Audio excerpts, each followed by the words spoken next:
actually आमर पंचायत किसी sarpanch anganwadi worker आशा दीदी सीआरपीएम भी को रखाई जहाँ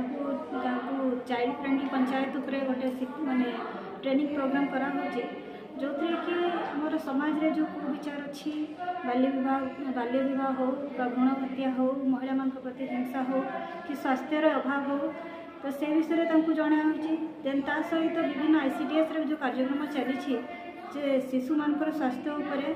महिला मानकर स्वास्थ्य उपरे विभिन्न योजना उपरे आलोकपात करागला ता सहित आमर विभिन्न सरकार द्वारा दिखाई गाइडलाइन विषय जनागला anganwadi centre primary school high school से सबूर केमती रिपेयर मेंटेनेंस पंचायत द्वारा करहब से सब विषय भी समस्त जनागला तो आज जो प्रोग्राम है तापर से जहाँ भी शिखिले आज से सब पंचायत लेवल भी अन्य मान को जनइबे अवेयरनेस करेंगे बोली आज प्रोग्राम मुझे घोषिपुरा ब्लॉक रो जीपीडीओ गवर्नमेंट किसको कौन कहबे आज कार्यक्रम कौन थी आप आज कार्यक्रम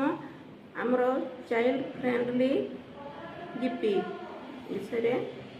ट्रेनिंग दिया जाऊे शिशु अनुकूल ग्राम पंचायत से माँ और शिशु को केमती सुरक्षा देबा से ये आमर आलोचना चलती कि सरपंच आउ एमबीके सीआरपी आशा एनएम समस्त को ये बाबद आम बुझे देवु जे आम माँ शिशुर जति जत्न नेबा ताहा आम गुरुत्व देबा जे माँ जदि मूलदुआ हेले शिशु